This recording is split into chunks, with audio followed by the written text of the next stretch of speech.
Feisties, have you ever wished there was a festival built entirely around active women where sport, learning, adventure and community are all rolled into one super fun weekend? If so, we have the perfect event for you. Feisty Fest is happening from September 18th to 20th in Pennsylvania. Fancy trying something new? Maybe give track cycling or pickleball a go. Do you love what you're already doing? Why not join the group runs, bike rides, swimming sessions, mountain biking or strength workouts? You choose what you want to do and build your own perfect workout weekend in great company. Hear from expert coaches, athletes and specialists sharing insights specifically for female athletes, helping you to train smarter, perform better and stay healthy for the long haul. Whether you're chasing a new goal, making a comeback, or simply want to spend time with women who understand your passion for sport, you'll find your people at Feisty Fest. And who knows, your next training buddy, race partner, or Feisty bestie could be waiting there for you. Head to feisty.co to grab your ticket today. The link is in the show notes. Feisty Fest. Move, learn, connect. Your weekend adventure starts here.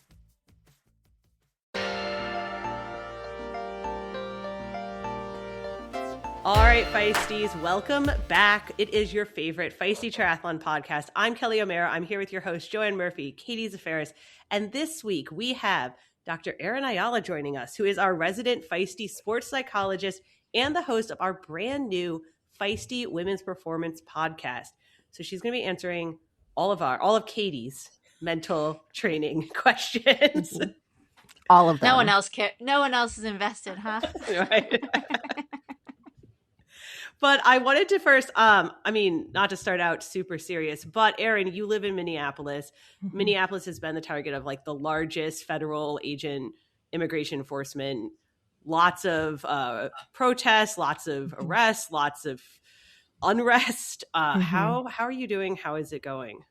Yeah, thanks for asking. It's been tough, especially as a psychologist, because I'm supposed to have my shit together. Right. And then helping everyone else navigate something that I never would have thought we'd have to navigate. I think the way to think about it, especially, and I work with nearly all athletes and coaches, and 80% are endurance. And it's really a matter of recognizing that even if we feel like we're not directly being affected, we're all being affected because of what we're absorbing on social media and the news cycle, and our nervous system is picking up on that stuff.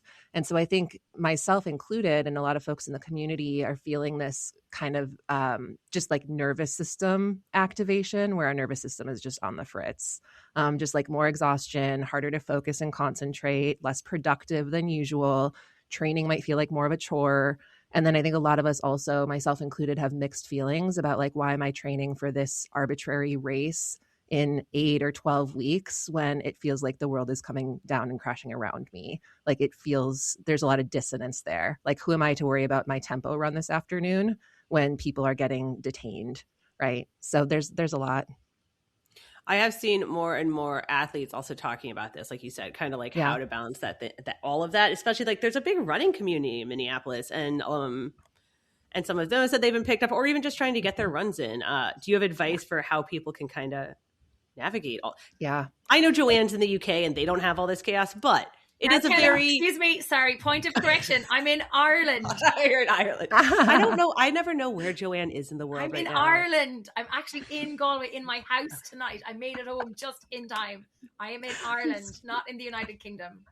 But it's still, my point is, you don't have the same news the US has right now. But it's been a tough time, I think, for a lot of people. Yeah. Yeah. No, we only see what's shared to us on social media platforms and things like that. But I'm sure a lot of our international listeners wouldn't really understand what's happening with the boots on the ground in Minneapolis and stuff. So we only see from afar what's happening. But obviously it does actually affect everyone. Like, just because it's happening in one part of the US doesn't mean that it's not affecting us when we look at it and we see it. And it's humanity, basically, at the end of the day, so we all have the compassion and the empathy for the people that are affected.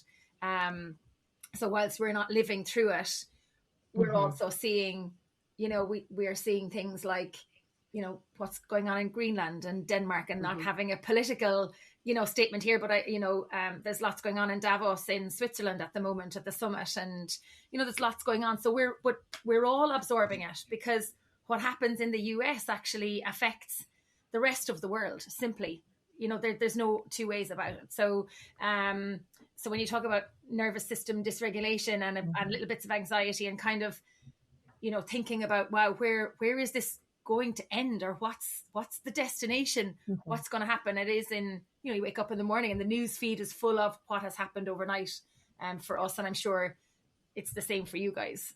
So yeah, it's interesting times, to say the least, but we only see what you guys are going through. So yeah. And I think especially like endurance athletes, especially triathletes, like to plan. And so it's like when we don't know what's coming and we don't know what's next, that makes it really difficult from just that, again, that nervous system, because we like to know what's coming. The nervous system wants to know, like, okay, what's going to go down for the rest of the day. And so then when you just don't know, and then the social media is filled with and of course the algorithm, the second you watch one video, then the rest of the videos are all about that. Right. So it's really tricky.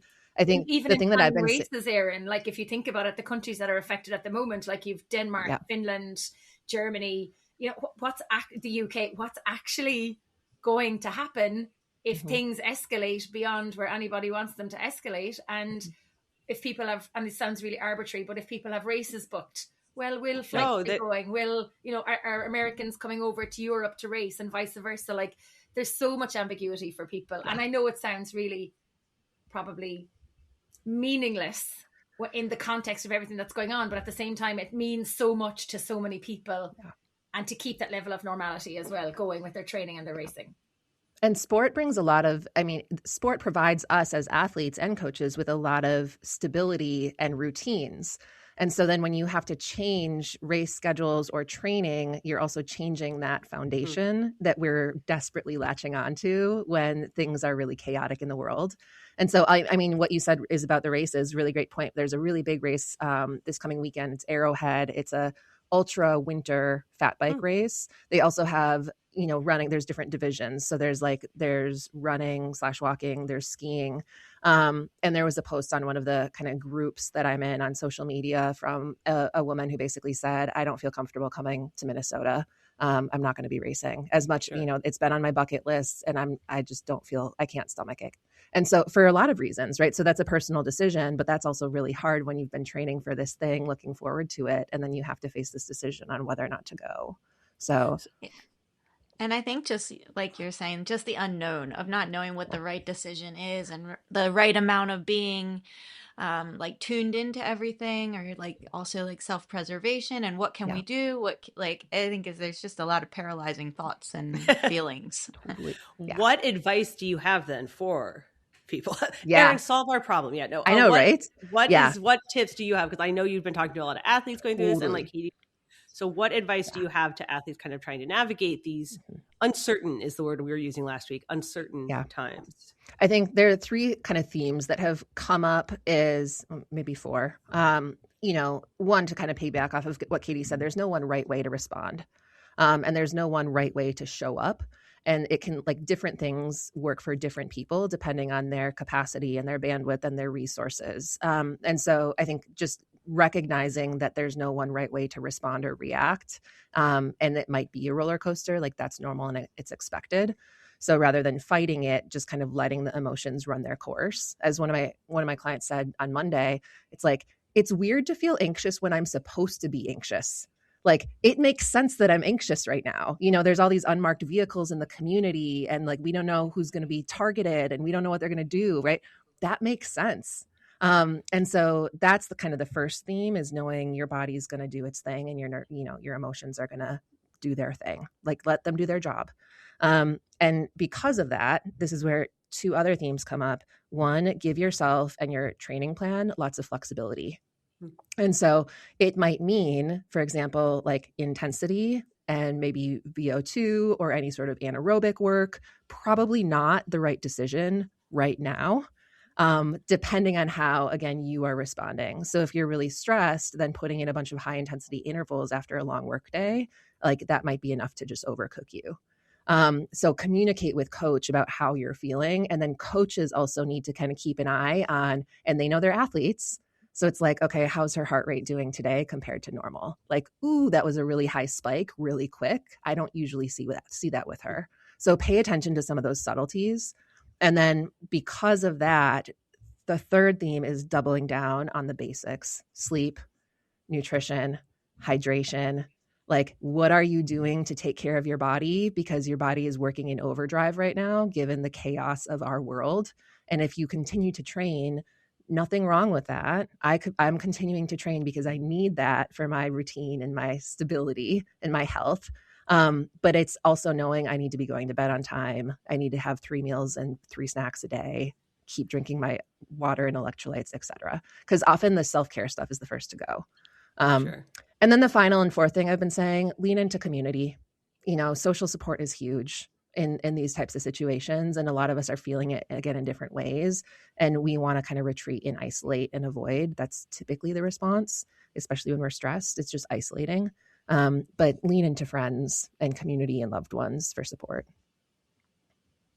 I think those are all great tips, right? And that may mean, right, the group run coming together. So you have, like Joanne was saying before we got on, sometimes sports bring lots of different people together, right? Right. So, yeah. Speaking about the uncertainty generally, last week we had our special episode from Endurance Exchange, and Sarah joined me to talk about the data and the reports, and there were, one of the themes was a lot of uncertainty, people not signing up for races or waiting to sign up for races, or like what are they going to do? And I want to know what you guys think about the state of triathlon. Do you feel good? Do you feel uncertain? Do you feel pessimistic? And this whole idea that we have a huge boom in 20 to 29-year-olds. Give me your ideas. How are we going to keep the 20 to 29-year-olds? What do we need to do? Make it affordable. They have no money. I'm working with the 20 to 29-year-olds, and most of my athletes are in that age range.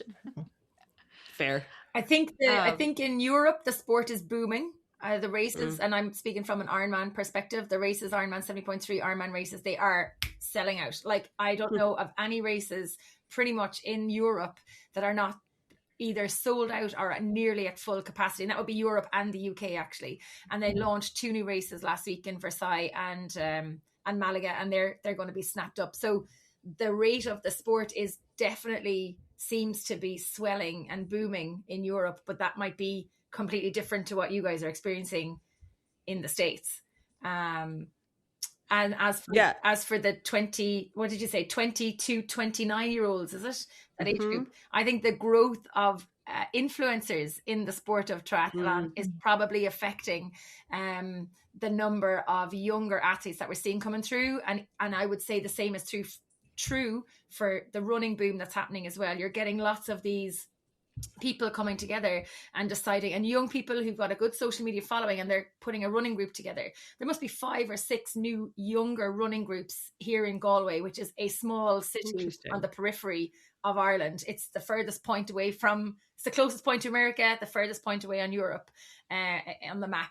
And there's a couple of things like the Read and Run Club, that like reading and running. So they read a book and they run, I think. Like it's mad. They get together, they talk about the book. Then there's like singles running clubs. There's loads of different things kind of coming, but they're all in that younger category, maybe slightly older, 25 to 35 age group, but you're still getting that crossover of younger people. So I think social media probably has a lot to answer for with the 20 to 29-year-olds. Oh, definitely. Yeah, and the group aspect, I feel like, too, like doing it together, doing it with other people. And like, if everybody's doing it with someone else, then that's going to multiply the amount of athletes who are doing it, which is really cool. And I think it's super fun. Yeah. So and I think the other thing as well is if you're in school, and I don't know if it's the same in the States, when you're in school, you're playing team sports, primarily there's a lot of team sports stuff. Obviously there's a bit of athletics and triathlon, but once you hit, say, 17, 18, 19, 20, you're in your university times. And if you're not part of a team or you decide not to take part in sports, by the time you get to 24, you're maybe aching for that camaraderie again. So then it's like, we're going to go back into sports, but maybe not into team sports. And so triathlon, running, swimming, cycling, individual sports kind of start to pick up a little bit in those age categories again. So maybe I'm completely off the mark with it, but that's No, I think that's right. And there's a lot of like those 20, not to dive back, but there's a lot of the stuff about like the 25-year-olds, right? You think about their last decade, it's been a rough decade, right? Like they want friends and health and experiences. They're big on the like bucket list, do it while you can, right? Before something happens. Joanne, are you guys seeing, I know Ironman races are doing decently well. And that's true, I think, in the US too. But a lot of the data in the US said that overall it's sort of leveled off. Like we're not seeing a boom or a decrease, it's just kind of level. And I'm wondering, are you guys seeing independent races in Europe? Those are the ones that I think are struggling the most here because of this, like people waiting to sign up, the cash flow, the costs, the tariffs. Yeah, I mean, there's definitely, I can only speak for what I know in Ireland, and that would be a lot of the club races in Ireland are doing very well. The races that are part of our like national federation calendar that would be sanctioned races that have like maybe an add-on of being a national series or a national championship. So they're part of the program. People will, I can't remember what it is. I think it's like 4, you have to do 4 races or 5 races out of the series. There has to be 2 sprints, 2 Olympics, and maybe a longer distance or something. I couldn't actually tell you what it is for this year. That's how much on holidays I've been. But the races that have that extra special piece to it for the likes of a series, and that will get a boost in numbers. But I think in general the sport is doing okay. Like I would think it's doing okay. I haven't really heard anything to the contrary, but then I really haven't had my finger on the pulse since I pulled my finger off the pulse at the end of November, to be perfectly honest with you. I'm still in holiday mode, technically. Technically, it's January 21st. That makes sense. I'm going on my holidays tomorrow.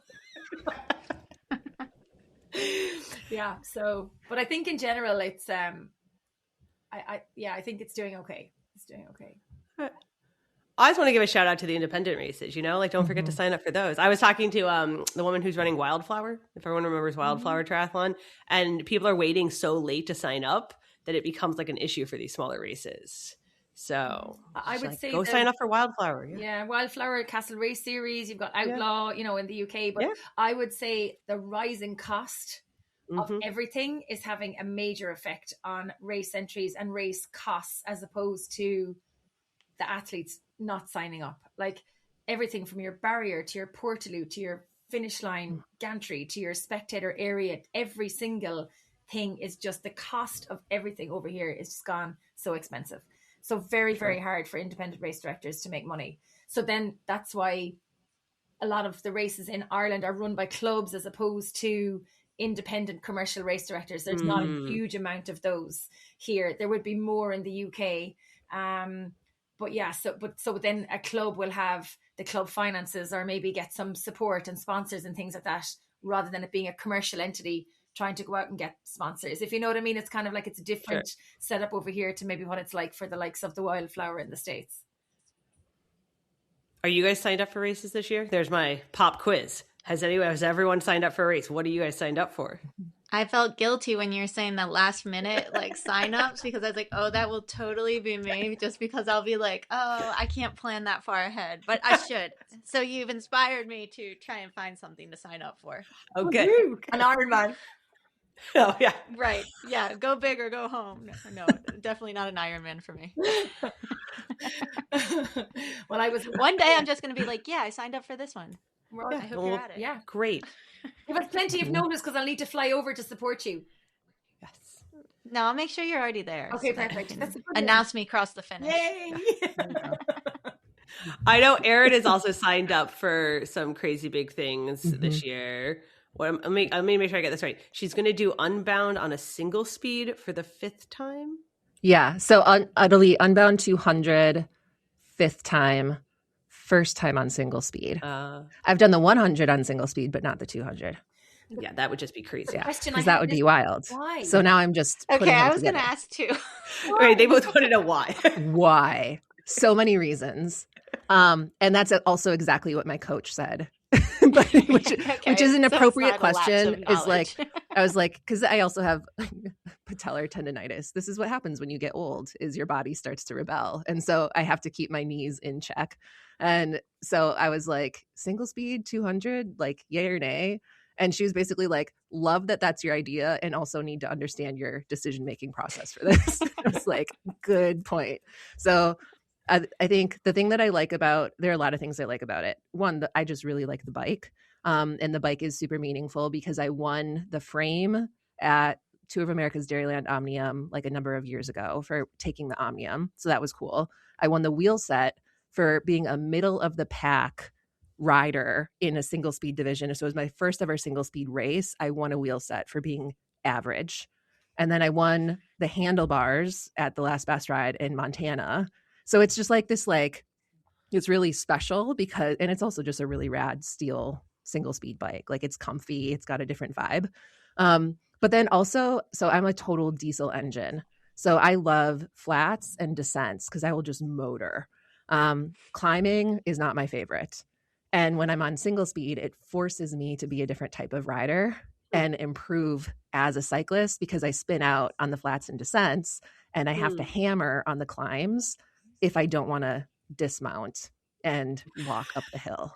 So I have to like go full send approaching these hills. So that also makes it quote unquote fun. I'm using air quotes here because I have to stay locked in and thinking about it. And then it's also one less thing to break because I don't have a front or rear derailleur. So that's great if it's like a peanut butter mud gear. And then the final reason is there just aren't a lot of women who do it. And I just have a point to prove. So I just want to show other women like, hell yeah, you can do that. And guys, of course, to be like, yes, we can do this. And we can also kick your butt doing it. So let's go. So those are my reasons. I was about to ask from a sports psychology perspective, is that last one a healthy reason? Right? Probably not. I could probably spin it and make it healthy. Okay. So that's, I think the date, it's the last weekend of May. I want to say it's like May 30th or 31st this year. So how do you train for the gravel unbound on a single speed bike? A lot of gravel single. Well, I am doing it because Minnesota, it's ridiculously cold right now. I'm doing Mid-South double in March. And so that's going to help get some volume in Stillwater, Oklahoma. So that'll be nice. But basically I ride my single speed as much as possible leading up to the event, just like you would a triathlon or any other bike, is like you're getting comfortable with the positioning, the fueling, things like that. And so I'm registered for a bunch of gravel centuries, like almost every weekend leading up to Unbound. Wow. And fortunately here in Minnesota, we've got an awesome like gravel scene. And some of them you literally send in a postcard that says, I am responsible for myself. And like, that's the waiver. And then you're in and it's free. And maybe they'll set up like one of those little burners for camping with grilled cheese at the quote unquote finish line that's very arbitrary. So it's a lot of it is like community, just kind of grassroots vibes. So that's how amazing. It's pretty cool. I feel like this is a good time to take our break where we need to talk to Celine Yeager about the Wahoo Kicker Run treadmill. And given everything about winter training and ice and snow, I feel like this is a great time to take a quick ad break. Let's face it, as much as most of us love being outdoors, sometimes the outdoors doesn't love us. Like when it's 10 degrees below or pouring rain, or sometimes you've got a workout on tap that's just hard to do outdoors. Well, great news. We have partnered with Wahoo to offer you a special deal on the Wahoo Kicker Run, a revolutionary rethink of the traditional treadmill that will convert even the most diehard treadmill haters. I know because I was one. The Kicker Run is engineered to bring outdoor running straight into your home. With a push of a button, you can set up this machine to match your pace automatically, so you can just run, and it automatically adjusts with you instead of the other way around. By far, my favorite feature. It also has terrain simulation, so the deck feels like I'm on hard-packed trails with just enough give but no bounce. There's even a lateral tilt feature which mimics real-world terrain, varying the side-to-side angle to keep your muscles ready for outdoor running. Finally, the Kicker Run has unmatched connectivity. It seamlessly connects to the Wahoo ecosystem and third-party apps, so you can simulate routes from Strava or Zwift. Whether you're a triathlete, a devoted runner, or someone who just loves to stay fit, the Kicker Run is there for you, and honestly, it's just a beautiful machine. We love it, we know you will too, so check this thing out.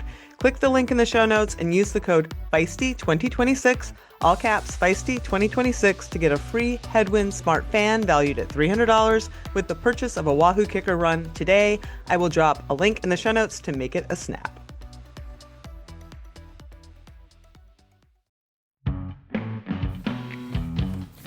Orca has been a longtime partner of Feisty Triathlon, and we're always excited to see them constantly innovating to create the best wetsuits on the market.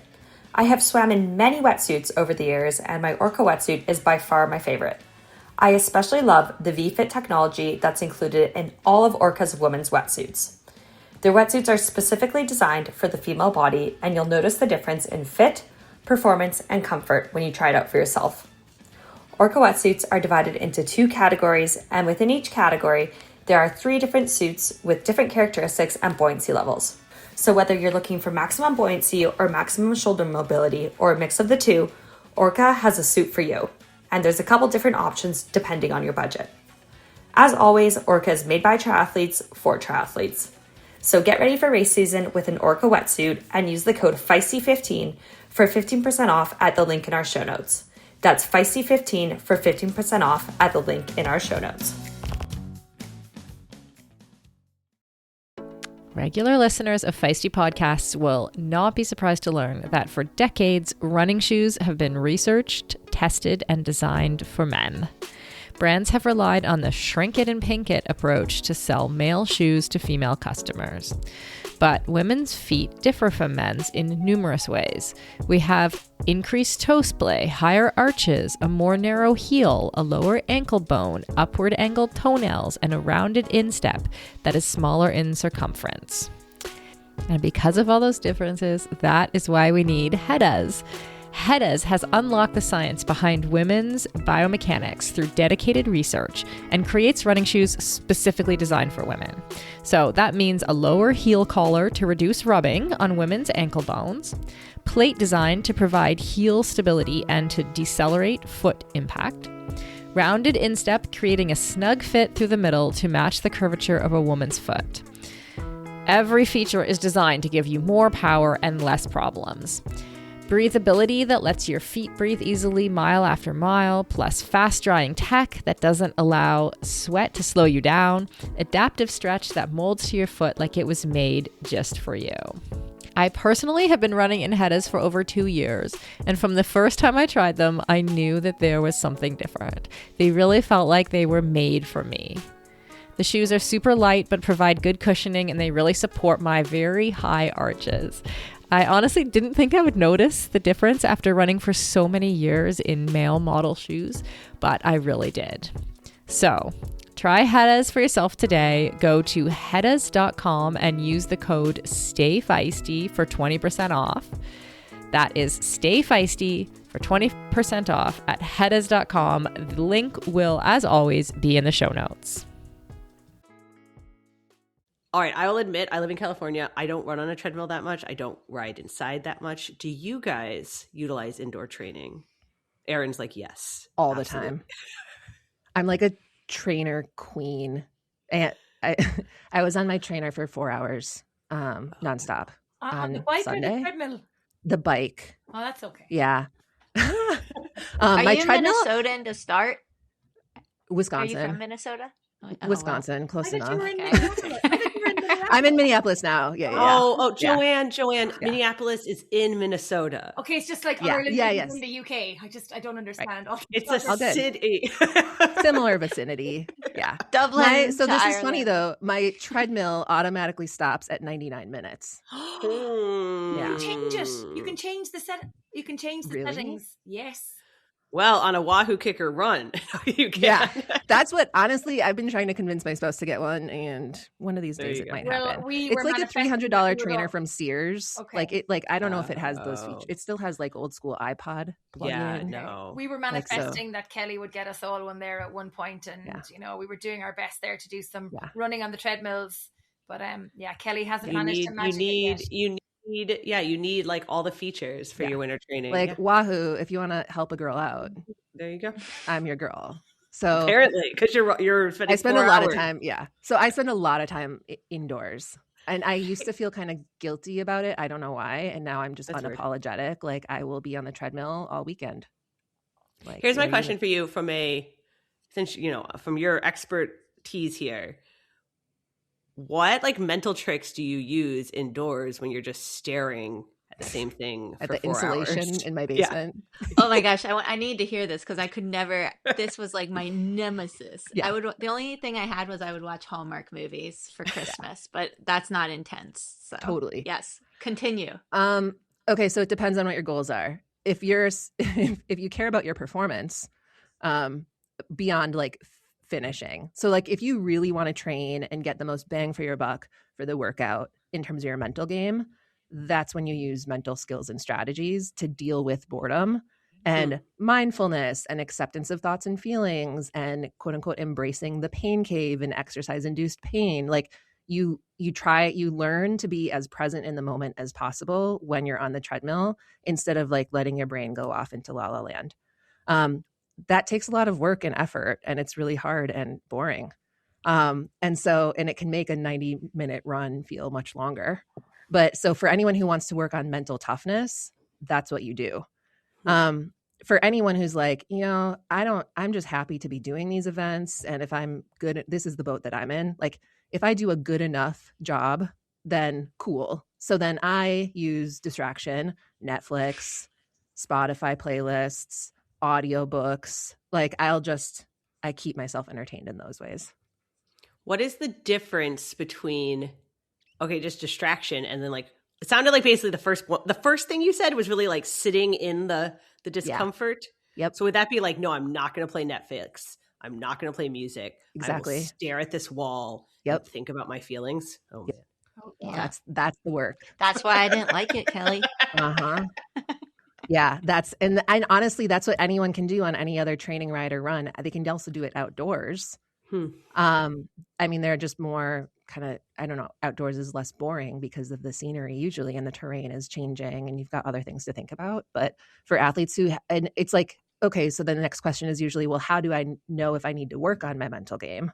Sure. And so if you're having a hard time getting through long rides or runs, or if you do fine on your training and then on race day, things kind of go to shit. If you are having a hard time with quote unquote mental toughness, where like, physically your coach is like, I know you can hit these numbers, but then your brain or your body is just like, no, that's a sign that you could work on the mental toughness. And so that's when I start to bring in those skills with athletes is I'll say like, okay, what's your interval workout for this week? This is the skill that we're going to use. And I want you to apply it on that last interval because we know it's going to show up. And so you do it intentionally. This is why I was a short course athlete. Oh, yeah. Because it was so much more like dynamic. And when I think of long course, when you ask about Ironman, I think I would need to be on a trainer because I would need to practice that. So right. Yeah. It sounds like, how like famously like the Soviets like did like the I will run in this corner and stare at a wall kind of toughness. This sounds like that. And here's what it made me think of. We were on a hike this weekend and my husband was carrying my kid in a backpack and he started to have a meltdown and just spent the last 30 minutes like screaming in my husband's ear. And he was like, my husband said, this is the next level of mental training. Like this 100%. Is the step fast where you're you just have a baby scream at you the whole time. But they do that in our army training. Well, I know they do it over here. There's a thing called Ultimate Hell Week, and they bring civilians in and they put them through their paces. And the final day of the thing, like it's a hardship. They're awake for I don't know how many days. They're jumping off bridges and they're running through mountains. It's crazy physical stuff, but the sleep deprivation and they tell them to go to bed and they get ready for bed and like 15 minutes later they're in their beds and 15 minutes later they're waking them up. Like it's disgusting what they have to do. But the final task is literally either on your knees or hands up, or like your hands could be tied behind you and you are literally listening to a baby crying in your ears for hours. Oh goodness. Hours. Wow. Yeah. It is insane. It's called Ultimate Hell Week. It's brilliant. I love it. There. See, I'll tell my husband. See, he had thought of this idea all by himself. Yeah. So good. I guess that gets us to our actual. So these mental skills that we're supposed to be, that you have somebody practice, like the one skill on that last. What are they? Yeah. So many. So process goals are huge. So a lot of athletes are like, oh, I want to qualify for Kona, or I want to get a podium for my age group, or I want to PR on the bike split, right?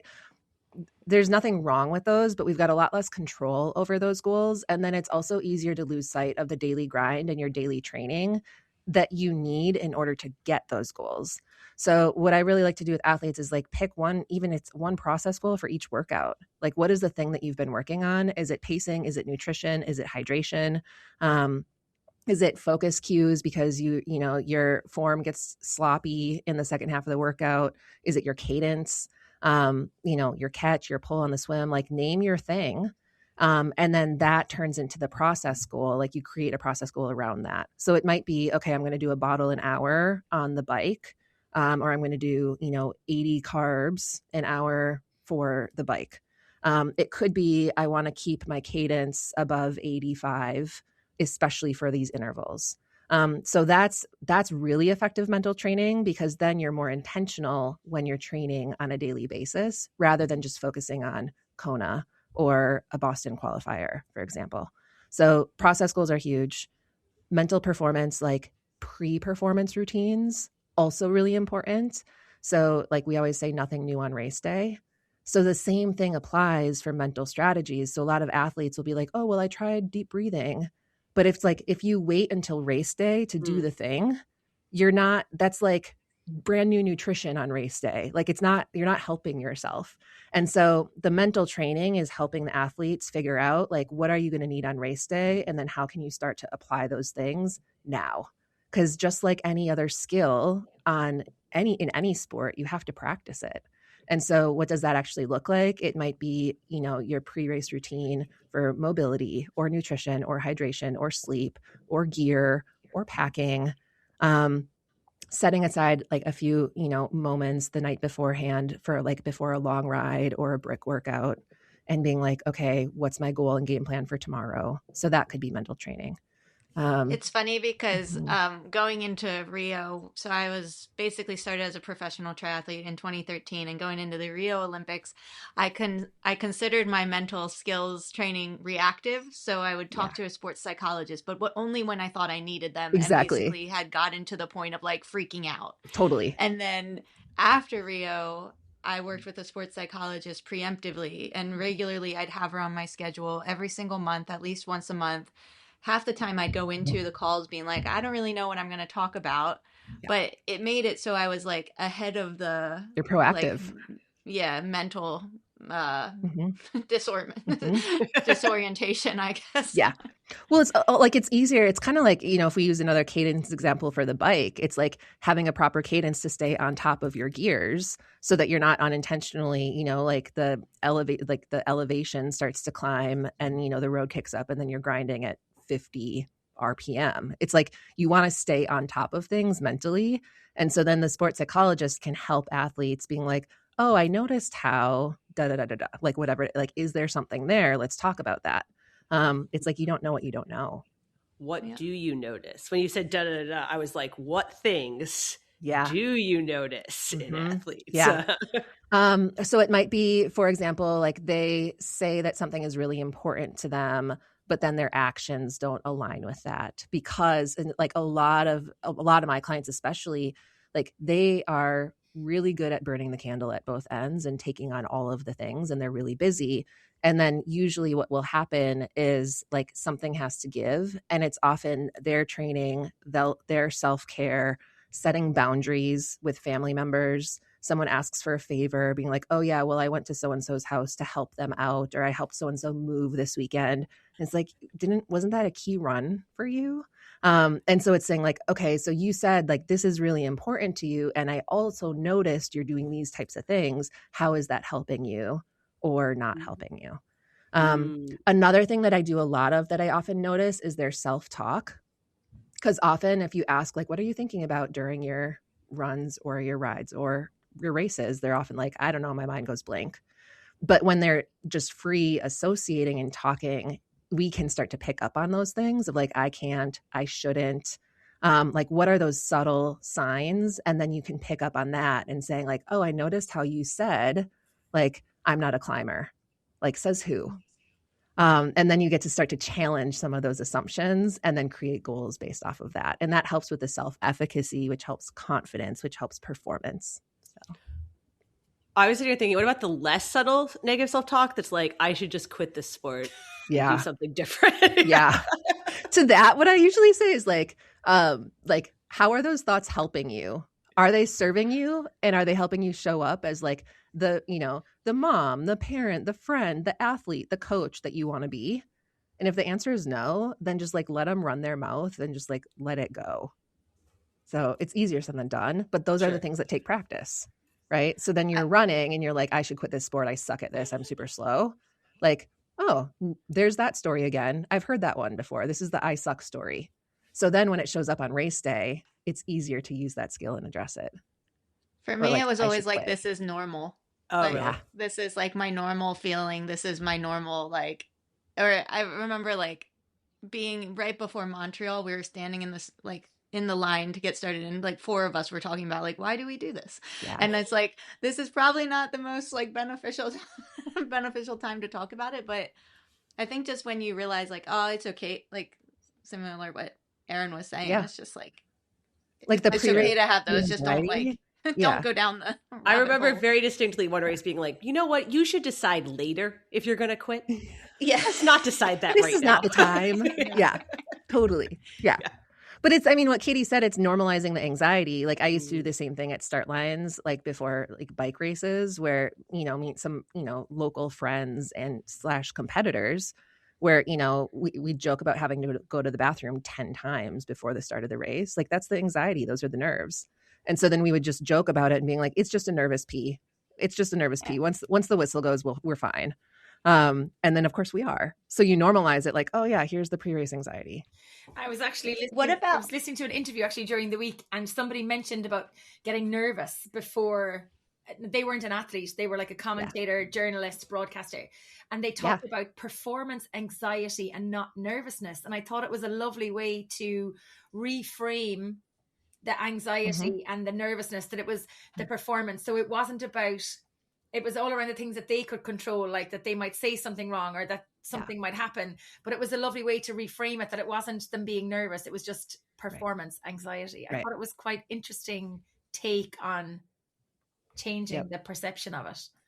And it's often when it has like that evaluation component attached to it, even if you are the one evaluating yourself, right? Like the general public may not have, it's like we think of like Ironman, and you tell someone you did an Ironman, they're like, cool. Like, how long is that? Crazy person. Like they don't know about your power on the bike. Like they don't care about your swim splits. Like they just think that it's really epic that you did that, right? Whereas you might be like, oh, that was the worst one I've ever done, right? So it's like the evaluation is often coming from us. But yeah, it's like it makes sense to be anxious. I get anxious before races, totally. Okay, but here's you need to solve my major mental problem, ready? But the pre-race anxiety, instead of going to the bathroom, I throw up. But then that's a problem because then I lose all my nutrition. So how do you stop 100%. How do you Super stop common. Yeah. Honestly, what I usually do is like as silly as this sounds, we build it into your pre-race routine. So I'll be like, okay, Kelly, when does the stomach start to turn? And then it's like, what do you usually have? What do you try to have for breakfast? And then when does it come up? And then saying like, okay, so then can you try like Scratch Labs high carb mix? And so then you're getting, because then it's more subtle flavor. It's not as sweet. And then you're still getting a bunch of carbs in. Some of my clients will do smoothies in the mornings. And then they become that pre-race routine before their long rides or runs or bricks. They'll do the same smoothie. So then your body starts to adjust to it. And it's like, it's okay. I'm convinced I actually accidentally trained myself the other way, and now oatmeal just makes me vomit because it's like, oh, time for a race. I always use that as the example of like, no one wants a hearty bowl of oatmeal on race day, which I do. Like, I just really like oatmeal. But yeah. So usually we'll do like a high carb mix is kind of the way that we'll usually work around it. And then we just build it in. Because then you're like, well, everything's going according to plan, like, right on time. Because the more you fight it, the worse it's going to get. So. Yeah. All right, Katie, we were solving my problems. What other problems do you guys have? I think comparison is a huge one, or like comparison not only to others, but also to past versions of yourself, or like different. So I was thinking about it in terms of like winter coming off of like the holidays, and when you have more in your life, you're comparing what you think you should be doing. So. Yeah, that's huge, especially like Strava, Mm. Training Peaks, like comparing your, CTO, like fitness score to where you were a year ago. Am I ahead? Am I behind? I often get caught in that trap and like my coach will hold me accountable, but then she'll be like, well, I need to care about it because you care about it. So it's like if my athletes are asking questions about, certain scores or volume or training stress, then I know that that's what's on their mind. So that's what we have to focus on. So the comparison piece is like, okay, well, how are circumstances different for you then? And like, does that actually make sense for you now? And what I say to a lot of athletes is like, could you get faster, stronger? Probably. Like, I'm sure all of us could to some extent, but what's the cost? And do you want to actually sign up for that? And then for my answer is an easy, like, no, like I'm good. I don't need to train more. Like, I don't want more intensity. I don't want more noise in my head about my performance. So that's usually kind of comparing to yourself. And then for the comparing to others, that's a really hard one because we know from social psychology, it makes sense. There's two types of comparisons. There's upward and downward. And so when we do upward comparison, it's when we're comparing ourselves to people who we admire or look up to, or we think are better than us, or more talented or stronger or skilled. And then downward, a classic example is like, at least I didn't finish last.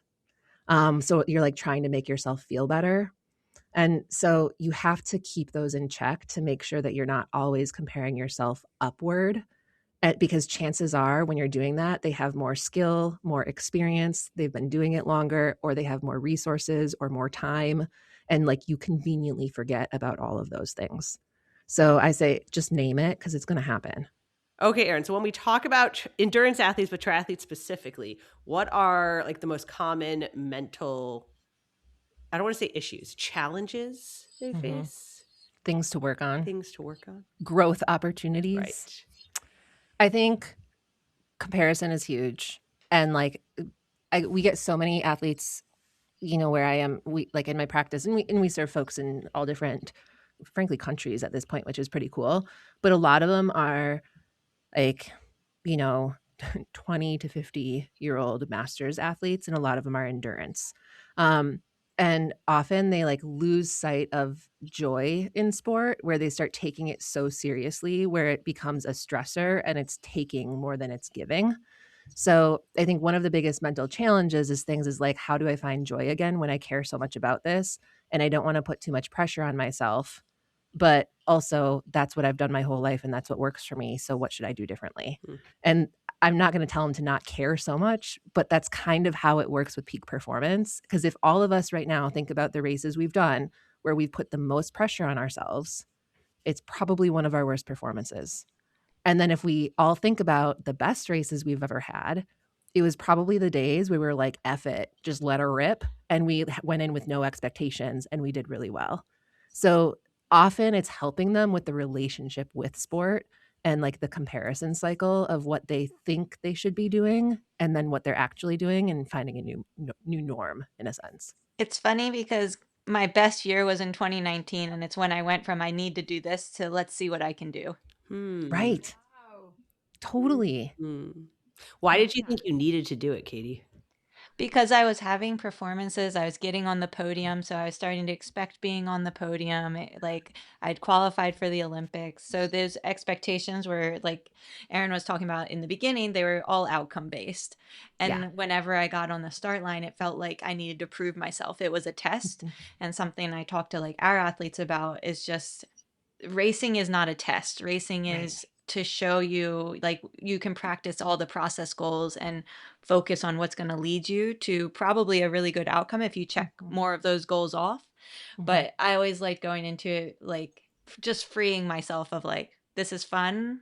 There's no losing. It's only we're going to learn from it. And it was. Yeah, that's the ticket, which is like so hard in a world where, especially for any athletes who have very real performance goals or needs or even requirements, and we think of like collegiate athletes or even, focus on high level teams or sponsors, like trying to perform to meet expectations. When that pressure becomes too much, that's where the foundation starts to crumble and we start seeing the cracks in the mental game. And it's often kind of like losing sight of the bigger picture, having a harder time looking at the just like perspective taking, and where every race becomes a test, as you noted, Katie. And it's just like, okay, well, what do I have on the day? And I always say, stay curious. You never know what you can do. So like let her rip and see what happens and let go of those expectations and try to find more joy.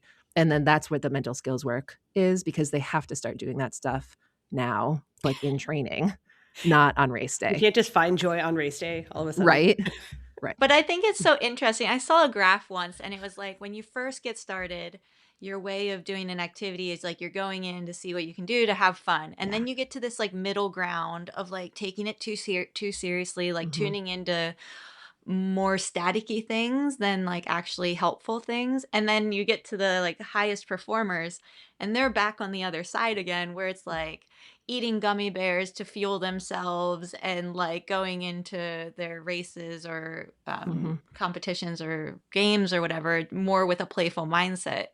And fine-tuned like mental skills for sure. But it was like one that I was like, oh yeah, this is definitely true, where I feel like the ones who are the most tied to their results are somewhere in that middle ground. I agree. And that's where, and one of the things that's tough, we look at the research on like athletic identity and how much, if we all have like a pie and different slices of the pie represent different parts of our identity, whether it's being an athlete or a triathlete or a parent or a coach or, other like jobs, whatever it is. The bigger the athletic identity, the bigger the risk when it comes to like psychological distress and frustration from performances, because you're tying your self-worth and your identity to your results.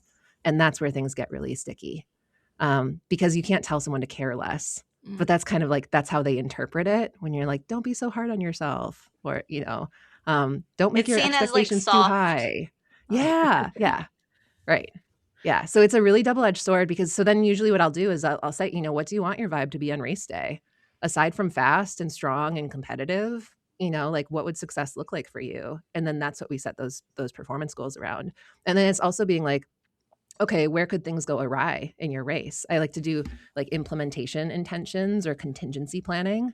So it's like, okay, if there were 3 things that could really go awry or throw you off on race day, what would they be? And then we talk about each situation and how they would respond in each situation. Because a lot of athletes are told like, just think positive and visualize success.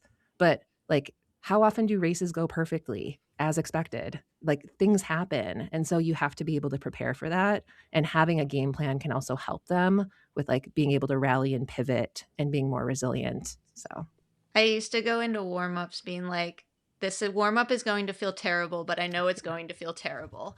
And like Exactly. It honestly works so well, because I'm like, you can't expect things to feel good. And especially race, whatever week you're leading up to, that's when everything shit hits the fan. Like taper tantrums. Yeah, you're like every niggle comes up to the surface. Your mind is just like, I'm not ready. And And normalizing that, I think, is huge. Like for you to be able to go in, because otherwise what happens, I see this too, like warm-ups for sure, is like, oh, my legs feel like junk, I'm not going to do well. It's like, says who? And who says that you have to feel good in order to perform well? Because you don't need, like, those 2 things don't have to happen together. You can feel awful and still perform well. So if the warm-up doesn't feel great, like, that's okay. It's not the race. But then the same thing will happen for like long runs or rides or like big brick workouts where they're like, oh, I felt awful, I'm not ready. Like, it's not a test. The purpose of that workout is to get you that training stress and to get you that fatigue and that volume so that your body can absorb it. And then you're ready in a few weeks, not now. But it's that testing mentality that really gets us. Oh, Joanne, you got ready to say something too. What were you going to say? So I was going to say, like we're in the middle of winter, right? In certain parts of the world, it's the middle of the summer, but we're coming out of like a busy festive period. People have picked their races. They have some goals. But how do we, if you haven't set your goals, if you're kind of just plodding along and, Katie hasn't picked a race, I haven't picked a race, although I kind of have an idea of what I'm doing.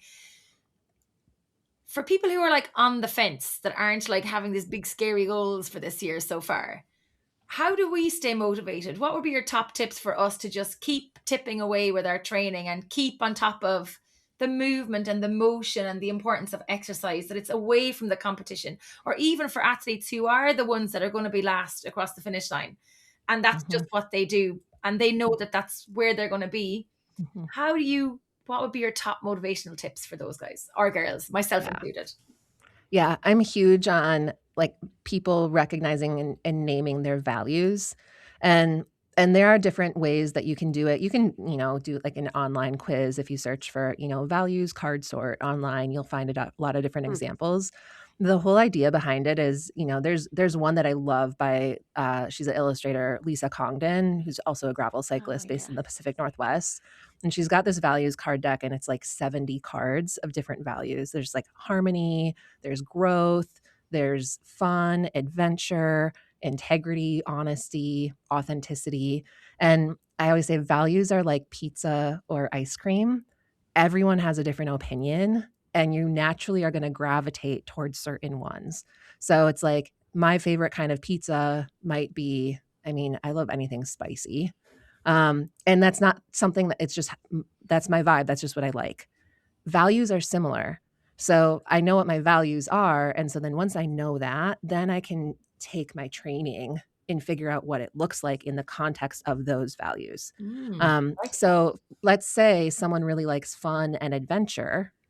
Well, like, okay, cool. How can you plan your training so that it includes more fun and adventure?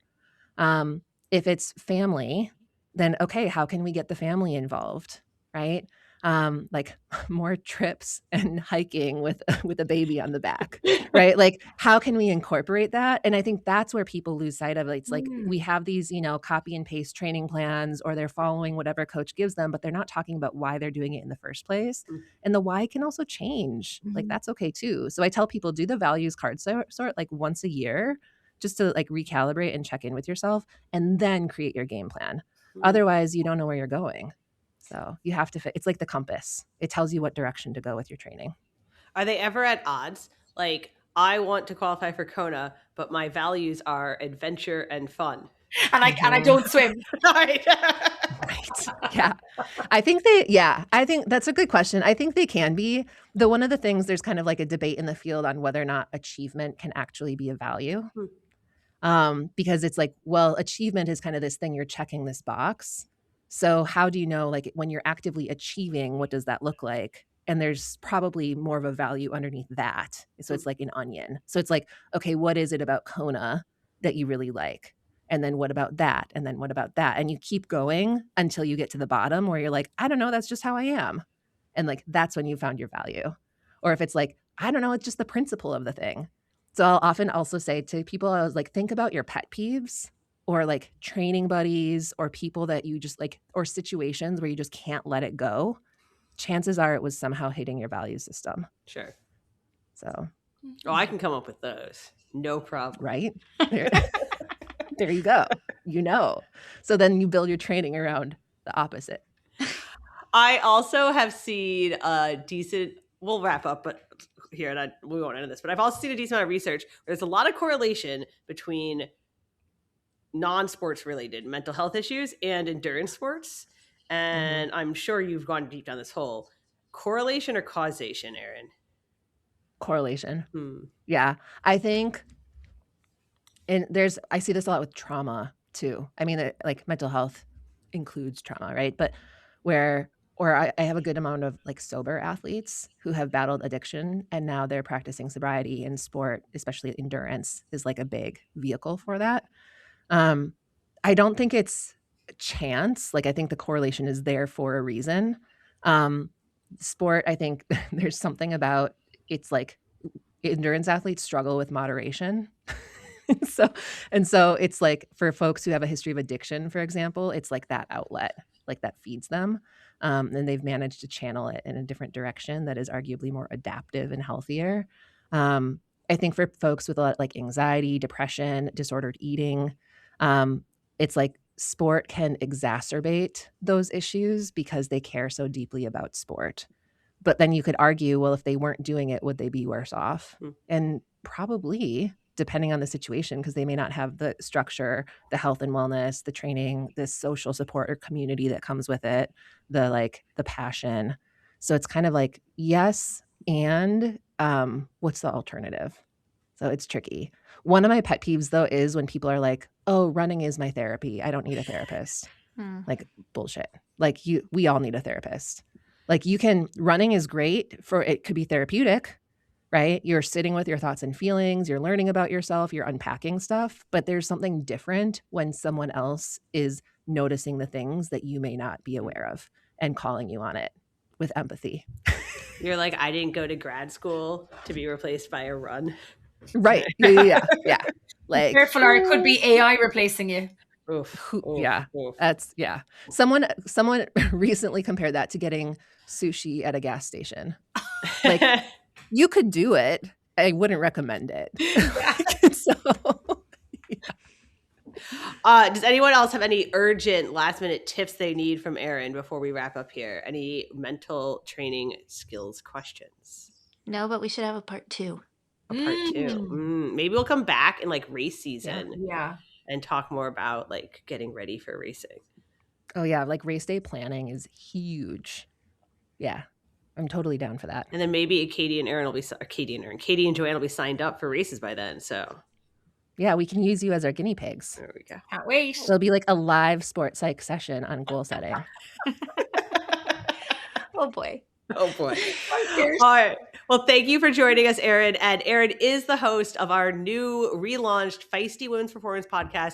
She has different fascinating experts on every week to talk about women's health and performance questions, sleep, pregnancy, training, coaching.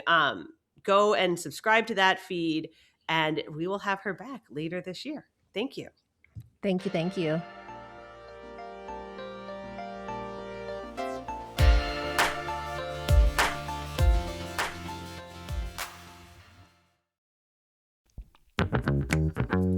Feisties, if you're not sure which supplements to take, I get it.